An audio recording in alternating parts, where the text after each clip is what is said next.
Hello everyone, welcome to EduTerrain and a warm good morning to you all.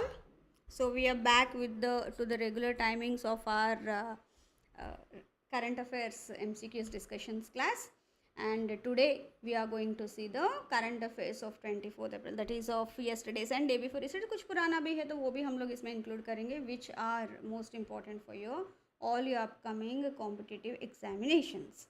Okay, with this introduction, let me start today's session without wasting much time. The first question is from the sports. Actually, it's not sports, it is associated with sports. See, one of these organizations or the products, they have launched Link It, Forget It campaign at IPL 2024. Now, you have to tell me which is that.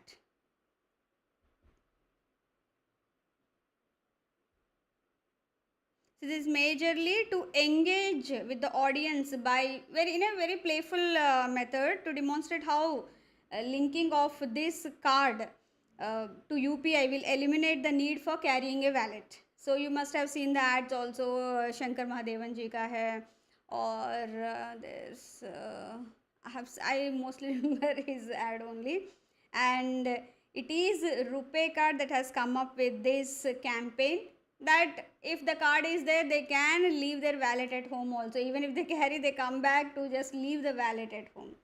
So here the campaign is Link It, Forget It, launched by RuPay, which is serving as an associate partner for the Tata IPL 2024, where the matches are currently going on. एक round तो सबके बीच में हो गया है among the all the teams. Now the second round of matches are going on. The main aim is to engage with the audience by playfully demonstrating how linking RuPay credit cards to UPI eliminates the need for carrying a wallet. Now, this creative concept has been developed by DDP Mudra Group. The advertising strategies, as I've said, famous personalities like Shankar Mahadevan are being featured on this. Now, this RuPay card is one of those initiatives, retail payment products launched by the National Payments Corporation of India, which is launched in 2008. Along with RuPay card, these are the other services or other payment products offered by NPCI.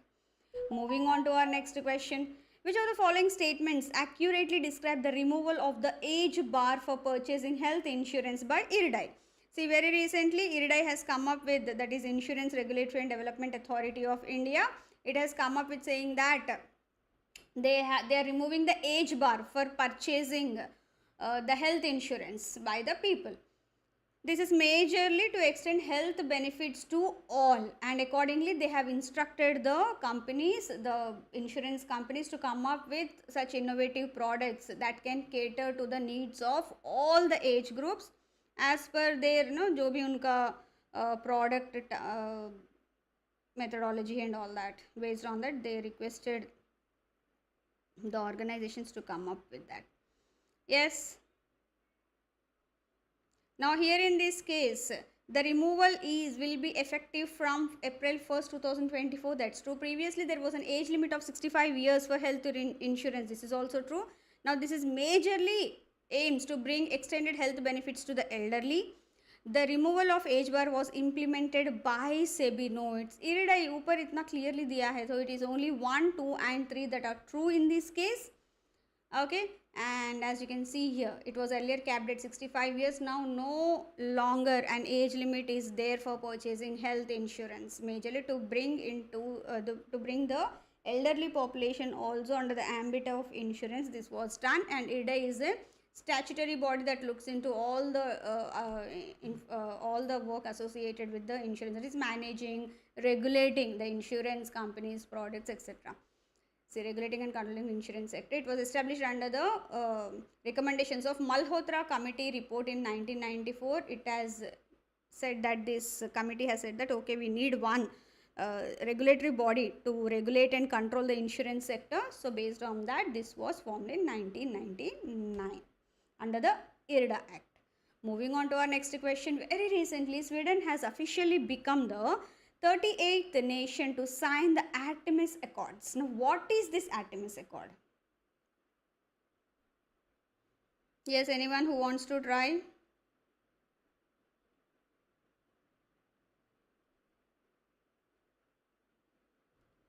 Okay. Yes, Artemis Accords is a set of accord or guidelines for peaceful space exploration and the use of outer space, and this was created by NASA, that is National Aeronautics and Space Administration.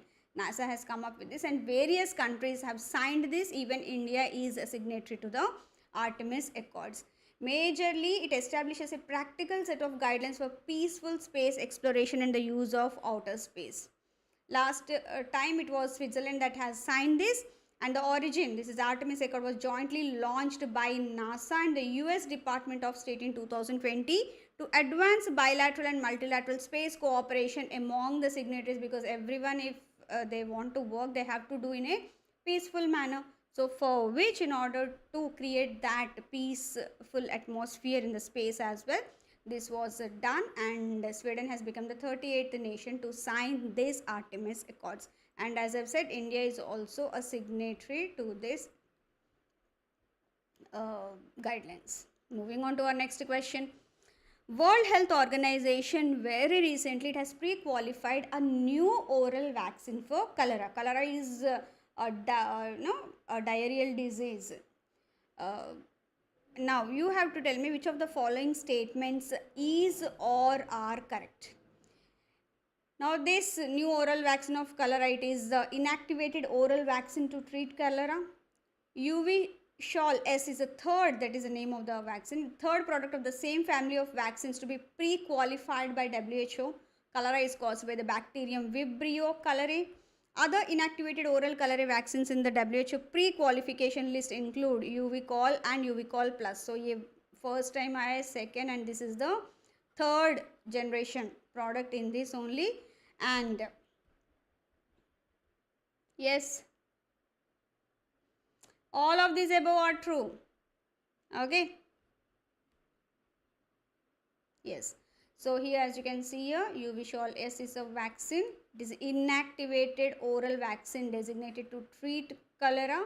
Inactivated क्या है? The bacterium, they'll inactivate that. What will happen if we inject that inactivated bacterium into our body, but our body thinks that it's live only. So immediately it starts creating the antibodies which can fight with those bacteria. So those all antibodies would be stored in that.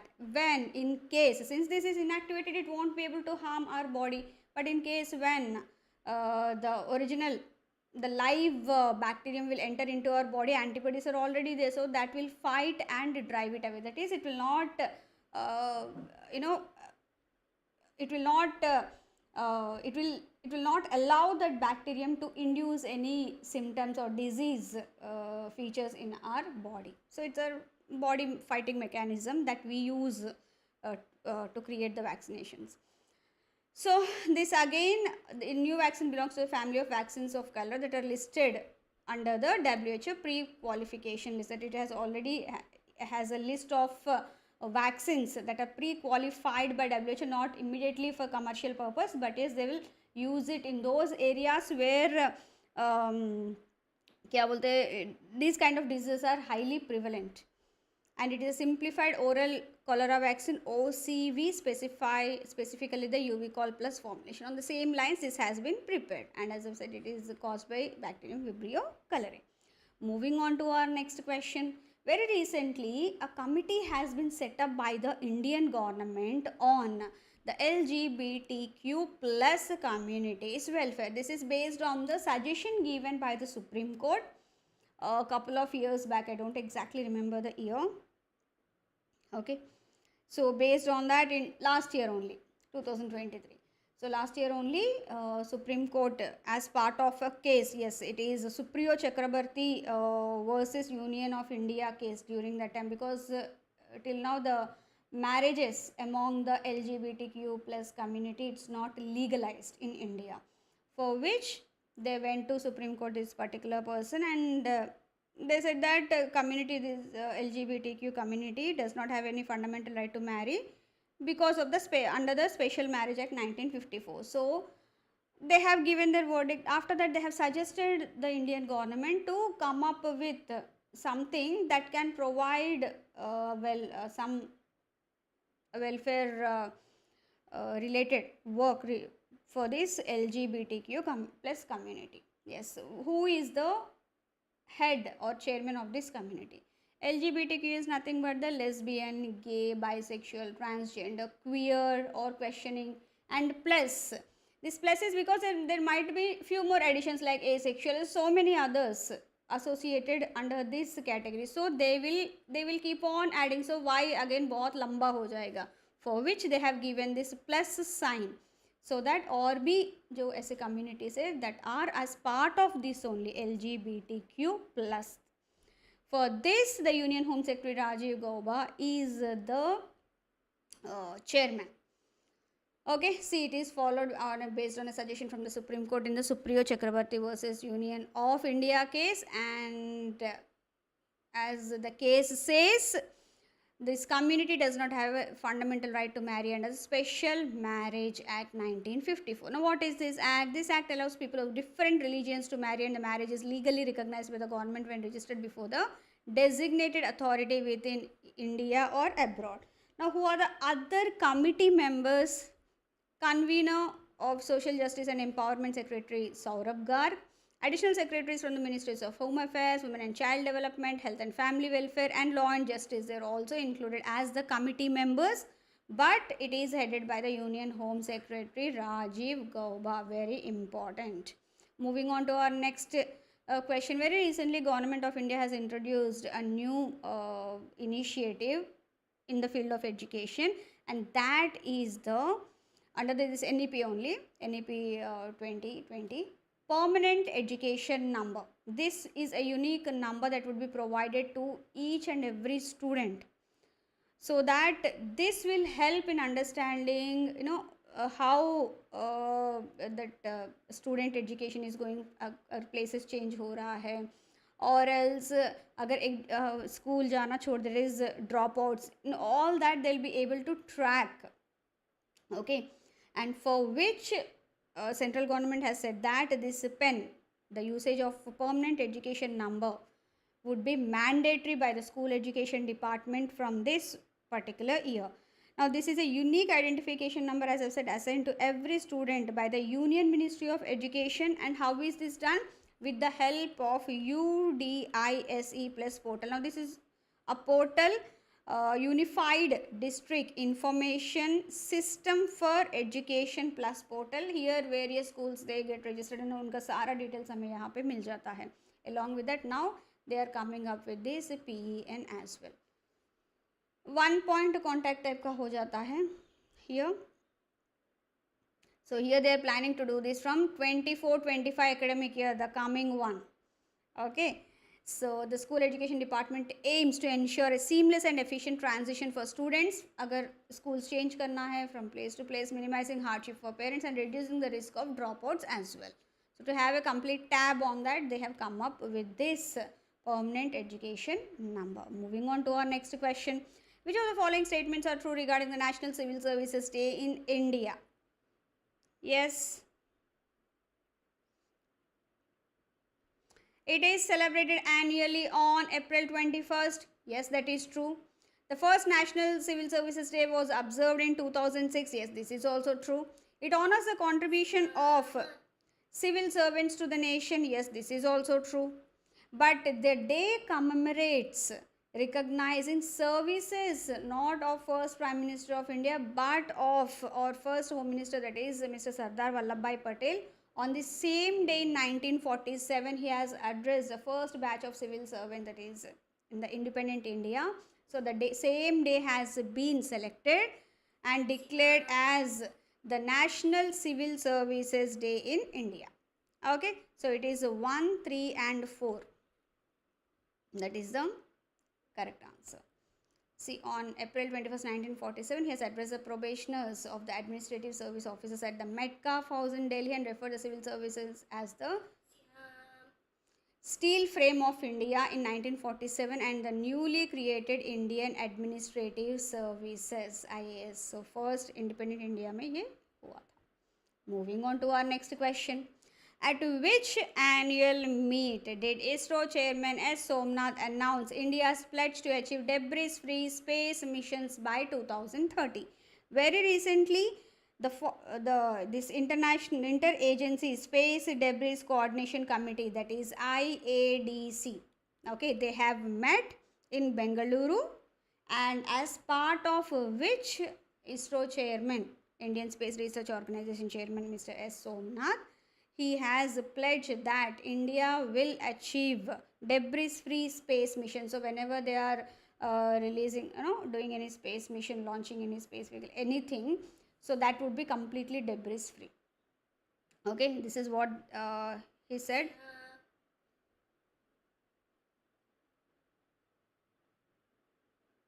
And also India is planning to establish its own space stations named Bharatiya Antariksha Station by 2035. This also has been revealed, and it is 42nd Interagency Space Debris Coordination Committee annual meet. Now this, I'm really sorry. This IADC was formed in 1993 only, majorly to coordinate efforts to deal with the debris in orbit around the Earth. It is an internationally recognized technical authority on space debris. Moving on to our next question. Who has been honored with the prestigious Hockey India Asunta Lakra Award? Just give me a second, guys. There's some issue. I'm getting continuously a call.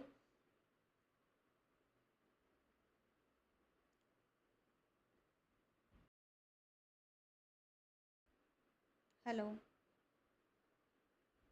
Just give me a second.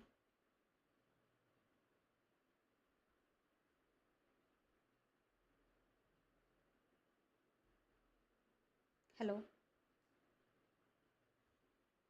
Okay. Okay, let me see. Few calls. Who has been honored with the prestigious Hockey India Asunta Lakra Award for upcoming Player of the Year during Hockey India's 6th annual awards that have been given away very recently?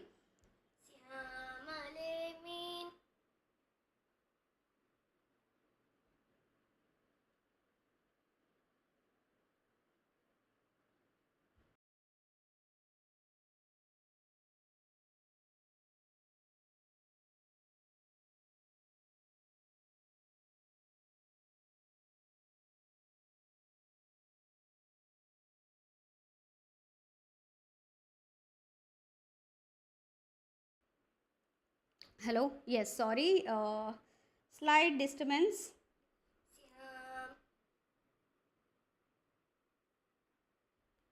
Yes. Sorry for the goof up. Yes, the Hockey India 6th annual awards.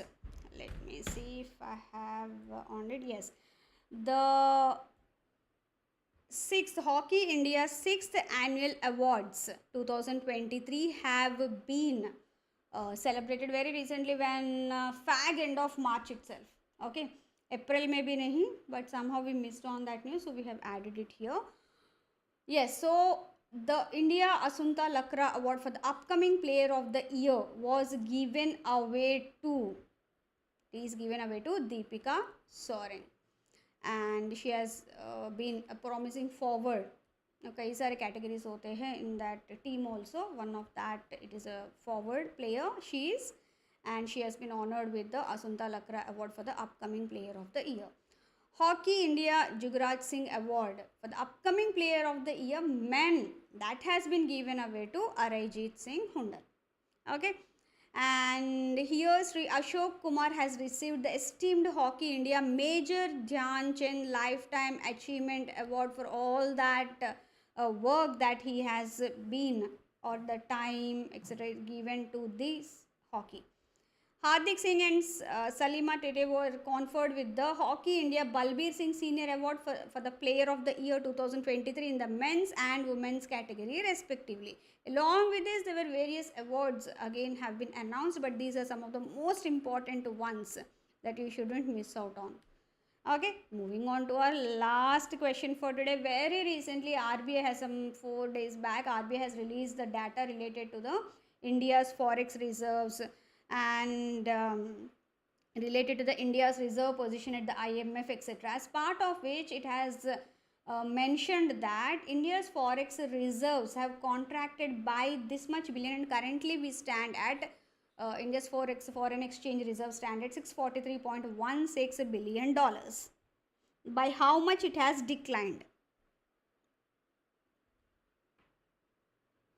Actually, we had seen a record high last reporting week only, that was $648.562 billion. From this, it has come down to 643.16. So obviously the answer here is 5.4 billion. It has decreased. Okay.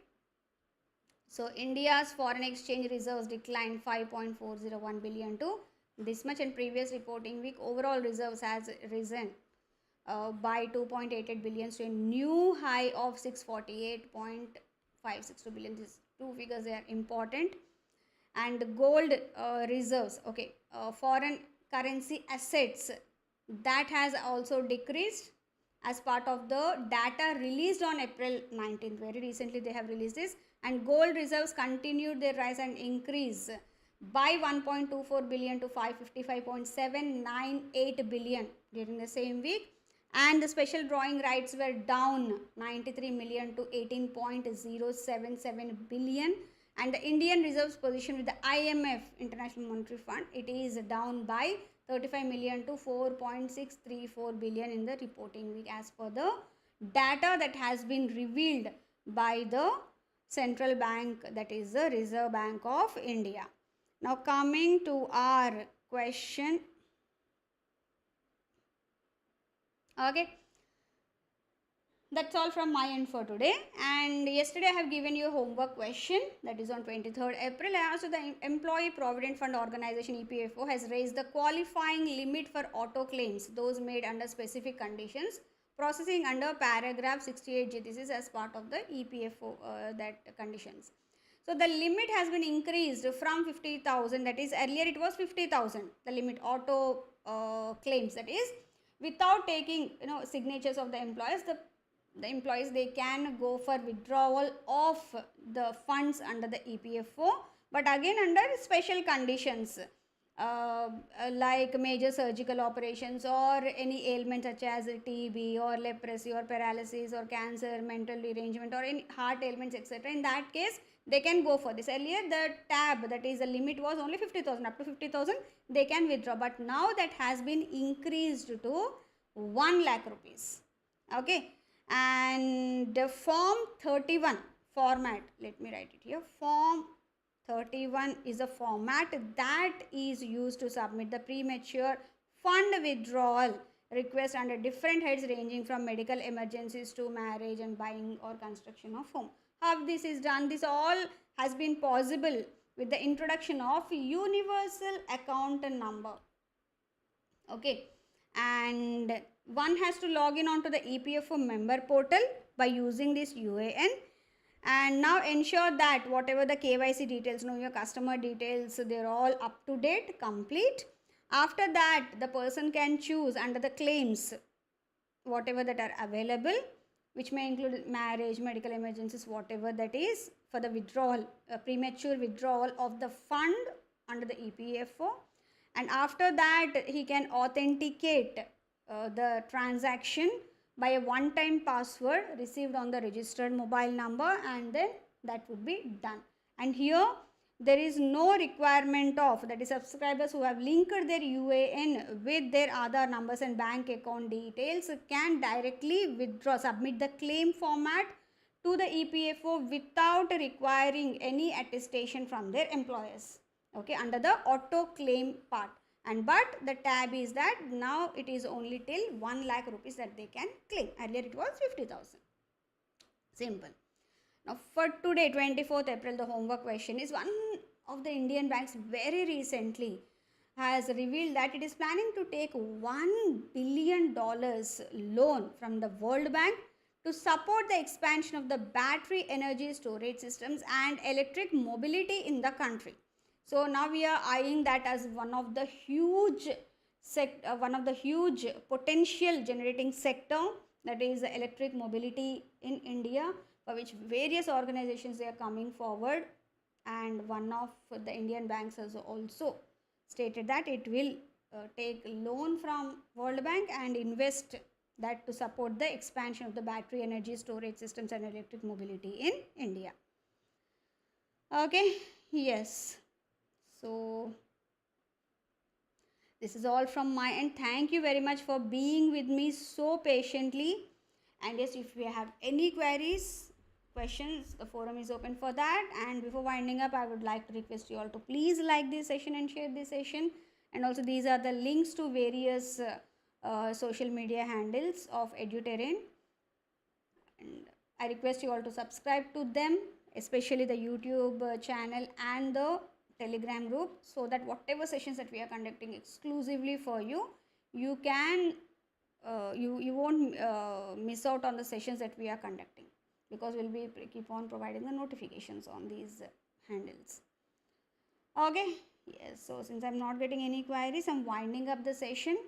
Thank you very much once again. Have a great day ahead. Yes, one more important announcement. We'll be resuming our 4 p.m. YouTube sessions from Monday, because I have been working, not me, the entire team, they have been working on lot of content, and we have created lot of content and currently I am completely focused on uploading that on the app, so that all the courses would be up to date. So in the next 2 days everything would be updated, and from Monday we'll be having our regular YouTube paid sessions all. Okay, that is paid sessions for the courses that we have already launched. Already I have uploaded the promised free chapters, the content, that is live classes, everything I have taken, all available on the app. So next we'll start with the, wherever we have stopped, we'll start with the classes there. Okay, thank you very much. Have a great day ahead. Bye bye.